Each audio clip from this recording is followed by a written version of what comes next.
بتائیے پھر آگے کیا آپ دیکھ رہے ہیں؟ کیا آپ لوگ بائیکاٹ کریں گے یا پھر ہم دیکھ رہے ہیں کہ بس یہ جو جملہ بازی ہے جس طرح سے یہ الزامات کا سلسلہ یہ صرف الیکشن تک رہے گا یا اس کے اثرات وفاقی حکومت تک بھی آئیں گے؟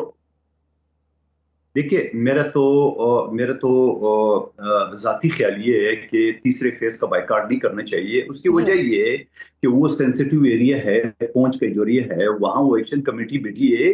یہ گھر سے نہیں نکل سکیں گے، بزدل تو ویسی ہے. جو مظفر آباد میں نہیں نکل سکیں گے تو وہاں کہاں سے نکلیں گے؟ تو اچھا ہے تھوڑا سا اور پول کھل جائے تو اچھا ہے. تو یہ غلام مصطفیٰ مغل نے جو فارم 47 کے تحت ریونیاں بانٹ رہے، اچھا ہے تھوڑا سا اوقات ان کی اور پتہ چل جائے. مجھے تو حیرت ہے یہ شخص اپنے ساتھ جسٹس لکھ رہے ہیں. یہ تو مجھے لگ رہا ہے کوئی پرچون کی دکان کے بھی جج نہیں رہا ہوگا.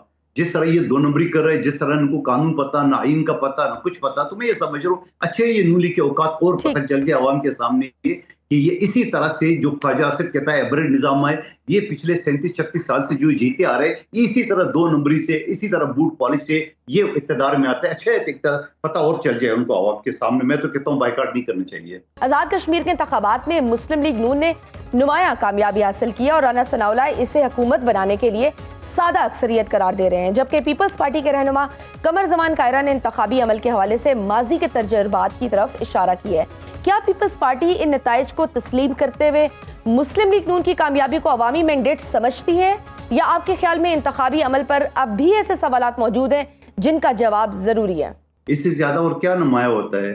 مسلم لیگ نون 2024 کو جو الیکشن میں جس جال سازی سے، جو بلاول صاحب نے بھی کہا کہ فارم 47 کے تحت جی بی اور آزاد کشمیر کے الیکشن نے پریکٹیکلی ثابت کی ہے کہ یہ غنڈہ عناصر ہے، یہ غنڈہ جماعت ہے CCD کے شیلٹر کے تحت، اور یہ کشمیر کاز کو نقصان پہنچا رہے ہیں.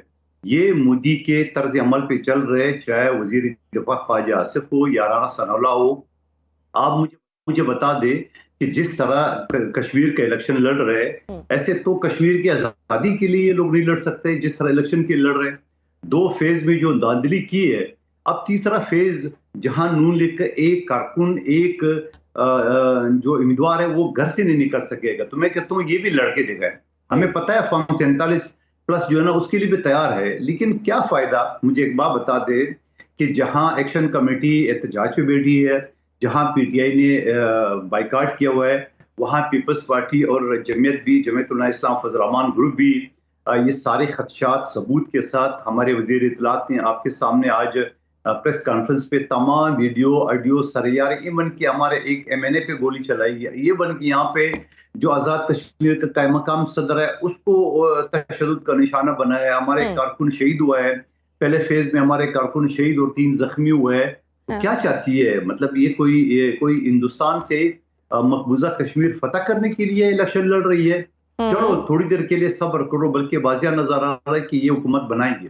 اگلے 10 فیز میں جو 10 سیٹیں رہ گئی وہ بھی لے لے، حکومت بنا لیے. کیا یہ حکومت کشمیر میں 10 دن وہ چلا سکے گی؟ لاہور سے بیٹھ کے تو ضرور یہ کابینہ جو ہے نا وہ آزاد کشمیر کی، مگر کشمیر میں بیٹھ کے، مظفر آباد میں بیٹھ کے مسلم لیگ نون کے وزیر اعظم اور کابینہ تو کم سے کم نہیں چلا سکے گی. رانا صاحب آپ نے بالکل ٹھیک، قادر صاحب کی آپ نے گفتگو سنی. آپ نے جس طرح سے رانا ثناءاللہ کے مطابق مسلم لیگ نون نے 45 میں سے 23 نشستیں حاصل کر کے حکومت بنانے کے لیے سادہ اکثریت بھی حاصل کر لی ہے. اب آپ کے سامنے پیپلز پارٹی کی جانب سے انتخابات کے حوالے سے موقف سامنے آ گیا ہے. ان کے تحفظات ہیں، بلکہ شدید تحفظات ہیں، اور وہ تو کہتے ہیں کہ سب کو معلوم ہے کہ آزاد کشمیر اور گلگت بلتستان میں کیا ہوتا ہے. دوسری جانب رانا ثناءاللہ نے پیپلز پارٹی کے دھاندلی کے موقف پر طنز کی ہے. کیا آپ سمجھتی ہیں کہ پیپلز پارٹی انتخابی شکست کو دھاندلی کے سوالات کے ذریعے سیاسی طور پر جواز دینے کی کوشش کریے، یا واقعی انتخابی عمل میں ایسے سوالات موجود ہیں جن کا جواب ملنا چاہیے؟ بسم اللہ الرحمن الرحیم. بہت شکریہ، آپ نے بڑے اہم موضوع کے اوپر مجھے اپنے پروگرام میں مدعو کیا. دیکھیے، پاکستان کی ہسٹری کے اندر جو آپ کا الیکشن انتخابی عمل ہے اس کی شفافیت کے اوپر ہمیشہ سے سوالات اٹھتے رہے ہیں، اور ہر وہ جماعت جو الیکشن کو لوز کر جاتی ہے وہ یہ دھاندلی کا الزام لگاتی ہے، اور جو جیت جاتے ہیں وہ اس کی شفافیت، اس کو کرسٹل کلیئر قرار دے دیتے ہیں. اس کی ایک ریسنٹ مثال یہ لیتے ہیں کہ ابھی گلگت بلتستان میں الیکشن ہوا، اور اس الیکشن کو پیپلز پارٹی نے شفاف الیکشن قرار دیا. کیوں؟ وہاں پہ وہ جیت رہے تھے. نہیں کہا اور جو کشمیر کا الیکشن ہے اس کو متنازع بنانے کے لیے یہ دن رات کوشش کر رہے ہیں بیانیہ بنانے کے لیے، لیکن وہ جو جہاں پہ یہ ہارے ہیں وہاں دھاندلی ہے، جہاں یہ جیتتے ہیں یہ وہاں پہ اپنے میرٹ پہ جیتتے ہیں، وہاں دھاندلی نہیں ہوتی۔ یہ وہی طرز عمل کے اوپر چل پڑے ہیں جو تحریک انصاف کا وتیرہ تھا۔ بات یہ ہے ہوں کہ گلگت بلتستان میں ان کی جو اکثریت تھی، ہم نے ان کے مینڈیٹ کو تسلیم کیا اور بڑے دل کے ساتھ اور وسیع القلب کے ساتھ ہم نے ان کو مبارکباد دی۔ ہماری ہوں ٹاپ لیڈرشپ جو ہے، ہمارے لیڈرز نے ان کو مبارک دیا، پی ایم صاحب نے، سی ایم صاحبہ نے، ہمارے قائد محمد نواز شریف صاحب نے ان کو مبارک دی۔ لیکن ہوں مسئلہ یہ ہے کہ جہاں پہ مسلم لیگ نون جیتتی ہے وہاں سفید پہ جھوٹ یہ ہے سارا۔ ماتم کدا بن جاتے ہیں۔ میں یہ بات کرنا چاہتی ہوں کہ وہاں پہ مسلم لیگ نون کی حکومت آئے، پیپلز پارٹی کی آئے یا کوئی دوسری جماعت جو ہے وہ اس پوزیشن میں آئے، لیکن کشمیر کے اندر جو الیکٹورل پروسیس ہے اس کو شوڈ بی کمپلیٹ، اس کو کمپلیٹ ہونا چاہیے۔ اور وہاں پہ جو اس وقت جو امن کمیٹی ہے اس نے کشمیر کا امن خراب کیا ہے اور لوگوں کو جو اس کے اوپر احتجاج کے اوپر، لوگوں کو بائیکاٹ کے اوپر جو ہے وہ اصرار کیا جا رہا ہے اس پہ، لیکن آپ نے یہ دیکھا کہ جو غیور کشمیری عوام ہے ہوں انہوں نے ان کی کسی بات پہ کان نہیں دھرے اور وہ جوک در جوک اپنے گھروں سے نکلے۔ آپ نے ٹرن آؤٹ کو بھی مانیٹر کیا ہوگا، آپ نے بزرگ، خواتین اور نوجوان نسل جو ہے وہ بڑے پرجوش طریقے سے اپنے گھروں سے باہر نکلے ہیں۔ اور اسی طرح مہاجرین کی آپ 12 سیٹوں کے اوپر آ جائیں تو مہاجرین کی سیٹوں کے اوپر بھی آپ نے دیکھا لاہور کے تمام کیمپس کو میں نے خود جو ہے وہ میں آئی وٹنس ہوں اور میں نے جو ہے بڑا مانیٹر کیا اس کو۔ وہاں پہ جتنا رش اور ولولہ اور جوش کشمیری مہاجرین کی طرف سے تھا مسلم لیگ نون کے کیمپس میں نے 2-4 لوگوں کو انٹرویو بھی کیا۔ ٹھیک میں نے کہا آپ مجھے بتائیں صحیح، بالکل صحیح ہے۔ آپ شمائلہ یہاں رانا پہ PMLN کے شمائلہ صاحبہ کی آپ نے گفتگو سنی، قادر صاحب آپ کیا کہنا چاہیں گے؟ وہ تو کہتی ہے کہ بھی کھلے دل سے ہم نے مبارکباد دی تھی جب آپ نے گلگت بلتستان کے الیکشنز جیتے تھے، تو اب اس دفعہ آپ بھی کھلا دل کریں، آپ ایکسیپٹ کریں اپنی ہار کو۔ اور بلکہ رانا ثناءاللہ نے تو یہاں تک آئے کہ جی آپ دھاندلی کا رونا رونے والے 7 میں سے صرف 3 نشستیں پر ہارڈلی کامیاب ہو سکے ہیں۔ تو مجھے بتائیے اب آگے کیا، کیونکہ پہلے آپ لوگوں نے کہا تھا کہ اگر اس طرح کا معاملہ دوسرے مرحلے میں بھی رہا تو پھر الٹی گنتی سٹارٹ ہو جائے گی، تو آگے کیا دیکھ رہے ہیں؟ کیا یہ اختلافات صرف الیکشنز تک ہمیں نظر آئیں گے یا پھر اس کے اثرات وفاق کی سیاست پر بھی ہمیں نظر آئیں گے؟ دیکھیے یہ مکمل غلط بیانی کر رہی ہے۔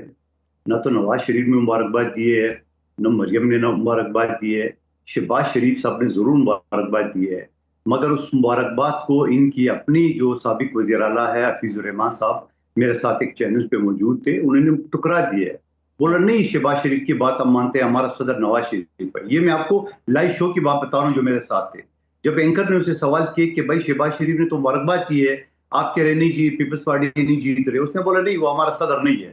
یہ خود ان کی اپنی یعنی ان کی منافقت دیکھ لے، اور منہ میں رام رام اور بغل میں چوری، یہ مودی والی جو نا سٹائل ہے اور روایت ہے یا جو رواج ہے یہ تو ان کا پرانا ہے۔ دوسری بات ہی پہلے فیز میں ہمارا کارکن قتل ہوا، 3 زخمی ہوا ہے، دوسرے فیز میں ہمارے کارکن شہید ہوا ہے، اور ساتھ ساتھ میں یہ کہ ہمارا ایک MNA زخمی ہوا ہے، آزاد کشمیر کے قائم مقام صدر ہے اس کے اوپر حملہ ہوا ہے، زخمی ہوا ہے، اور CCD کی غنڈوں کے ذریعے یہ جس طرح قتل عام پنجاب میں کر رہے ہیں اسی طرح جی پی اور آزاد کشمیر، ہم نے کوئی جی پی کے الیکشن کو جو ہے شفاف نہیں کہ یہ بھی سفید جھوٹ بول رہی ہے۔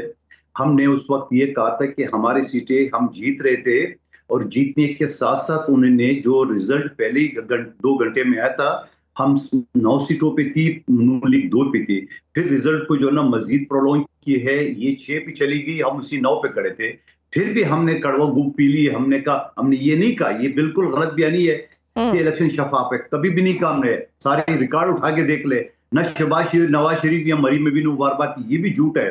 لیکن ساتھ یہ میں کہنا چاہ رہا ہوں کہ ہماری جو پرویز اشرف صاحب نے جو باقاعدہ وہ دیے سارے ثبوت دیے ہیں، یہ کہہ رہے کہ ٹرن آؤٹ زیادہ ہے، ٹرن آؤٹ 10% سے زیادہ نہیں تھی۔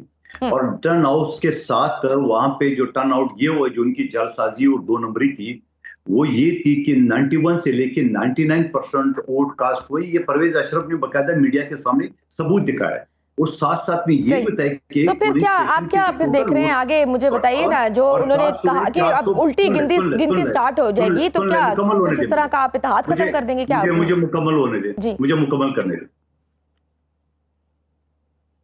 جی قادر صاحب آپ مجھے بات مکمل کرنے دیں گے تو میں آگے کی طرف جاؤں. میں یہ کہنا چاہ رہا ہوں کہ ایک پولنگ اسٹیشن میں 358 ووٹ ٹوٹل رجسٹرڈ تھے اور کاسٹ ہوئے 462. 5 سال میں نہ کوئی مرا ہے, نہ کوئی ملک سے باہر گیا, نہ کوئی شہر سے باہر گیا. 99% وہ کاسٹ ہوئے, اگلے میں تو 120% ہوئے کاسٹ. یہ ان کی 2 نمبری اور اسی وجہ سے بلاول صاحب نے کہا کہ یہ 2 نمبری سے مریم بی بی وزیر اعلیٰ بیٹی ہے اور 2 نمبری سے شہباز شریف وزیر اعظم بیٹے یعنی فارم 47 کے تحت. اب میرا یہ کہنا ہے کہ جو یہ کشمیر کے غیور عوام کی بات کرے, کیا یہ ملک کے بزدل وزیر دفاع نے نہیں کہا کہ آزاد راولہ کوٹ والے کشمیری نہیں ہے, ان کا تو آزاد کشمیر سے تعلق نہیں ہے؟ کیا یہ جو ان کا مشیر اعلیٰ ہے جو بڑی بڑی مچھے لے کے بیٹھے ہوئے ہیں, کیا انہوں نے نہیں کہا کہ پنجاب کی 10 سیٹیں میری جیب میں اور وہ کل اس کی 10 جیب سے نکل بھی آئی؟ تو میں یہ سمجھ رہا ہوں کہ آپ کو ان 2 نمبریوں سے, ان داندلوں سے آپ نے کشمیر کا مقدمہ آپ نے کمزور کر دیے. پاکستان نے 5 جگہ لڑی ہے کشمیر کے لیے, ہمارے افواج پاکستان, ہمارے سیولین, ہماری قبائلی رہنماؤں نے شہادتیں دی ہے. ناظرین وقت چھوٹی سی بریک کا, دیکھتے رہیے سنو راؤنڈ اپ.